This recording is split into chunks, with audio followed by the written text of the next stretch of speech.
Mark's Reviews and Tutorials video. Today we're going to be changing out the seat sensor, the airbag seat sensor map in this car.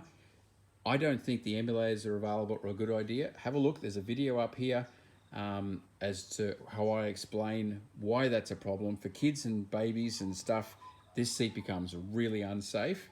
I'm not going to spend a lot of time on that though. Have a look at that video and you'll see what I'm on about. Make your own choices. But I'm going to show you how to get this out. And to start off with, step one, you've got to take the seat out of the car. We've got to pull this padding off and we've got to get actually inside the seat and then switch out the map. So step one, you need a T50. That's big. It's bigger than most sets. Have a look at the links in the description. I'll put a link through to a T50 that I can find of a decent quality, of a place you can buy one. But most sets head to T40 or T45, so you will need a T50 to get these seats out. And they're tight, they're holding the seat in, they're part of the safety again, so you'll need a decent size one. I've ended up with a great big Allen key, that's massive.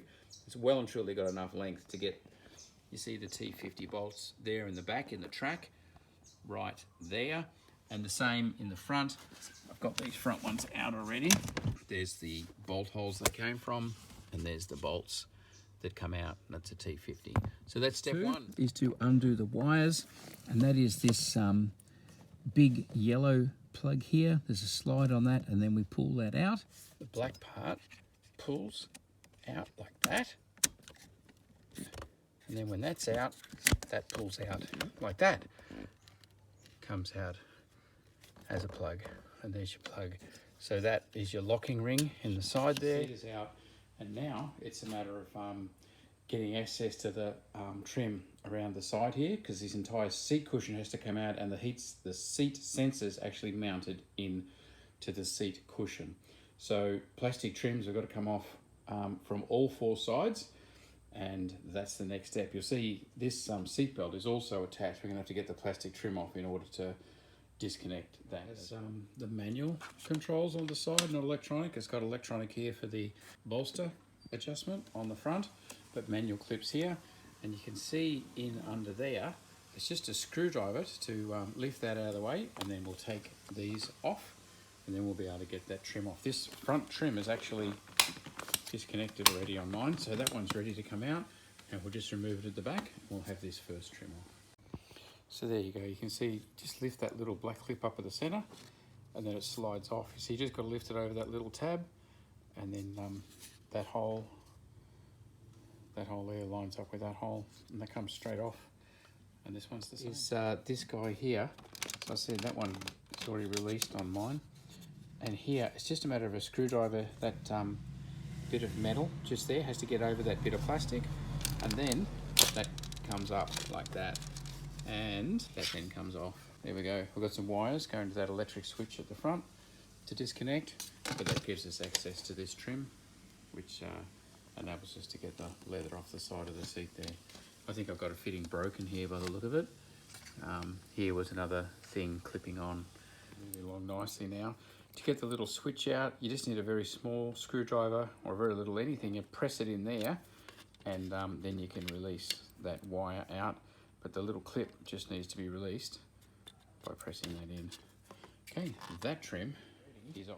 We can access this fitting here where this little bit of plastic or rubber, whatever it is, fits over the metal. And we can haul that off and start to get access to that seat cushion and get underneath. That's all a bit exciting.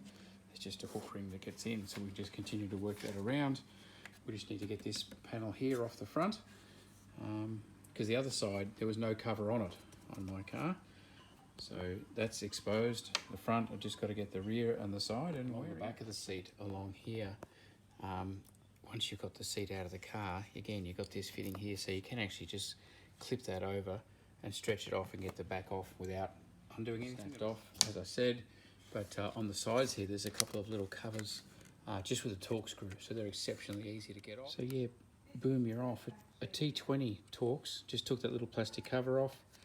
That little clip there comes off, and then this tail bit is hooked around onto that bit of metal just there. Lift that off, and we're out. Up. you get your first little glimpse in here of the seat sensors, the wiring loom where it comes in. So getting somewhere, just keep on working our way around and we'll be there. Because the mat sensor is back here on this part of the cushion, I'm going to try to not attach. I've detached all the sides, I've detached the back, so let's try not detaching the front to see if it can't just come forward and stay attached. One more little clip I've found in the corners, you see here, this little bit of leather holding it on, that's holding it back into the corners again. So unclip both those, and then we're going to get in here and see if we can't pull this whole seat cover forward. This is between the seat cushion up this way and the back here. One side it was a little hook, the other side just a little plastic plug that gets that out. Pulled through now with all those little clips. Again, you can see this wire has come up, and then now down here they put a lot of work into securing this on the back of the cushion, and down here is where we get to see these what they call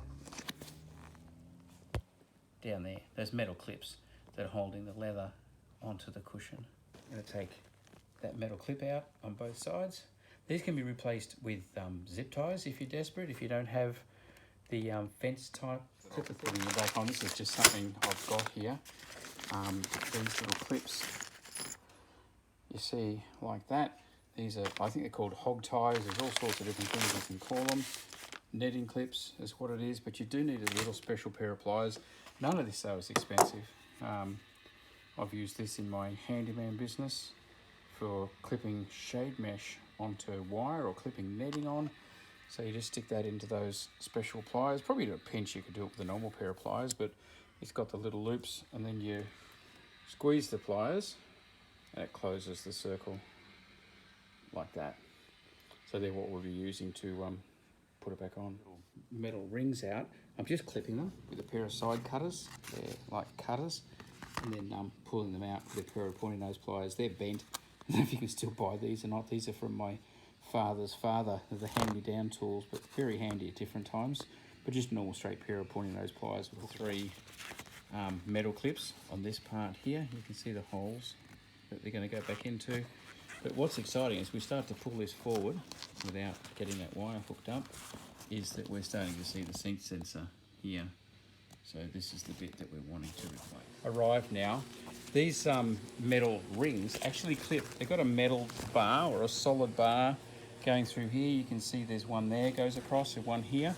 And these metal rings at these points where it's exposed actually clip on to these points and hold this, which holds it all down and holds it all in place. So that's what the metal rings are for. But there you go, we have exposed the seat sensor, so now it's just a matter of unplugging that, pulling it through, and then swapping it out. I have not undone the seat at the front. This is a sports seat. Haven't undone it at the front because just by unhooking this, I can get right to the front of the sensor mat. See, that's the front of it there, so I don't need to get any more off than that. We can just pull that up. It is glued, as you can see, so we'll put some glue back down so it stays in place. It'll be sweet.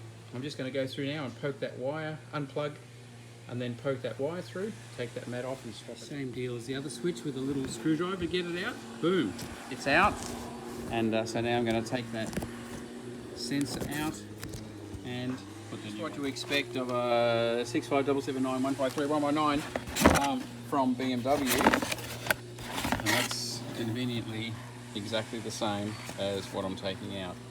So that's the seat sensor, and it's not something you can just block out with an emulator. There you go, let's put him in. Side by side, they're exactly the same. That's the benefit of buying a genuine BMW one, and I'm just going to stick that one in place, and then one of the bars goes across there where that is, and then the clips clip it in down the sides and down there, and should be fixed. That light better disappear. There we go. And again, being new and genuine, we were talking about glue before.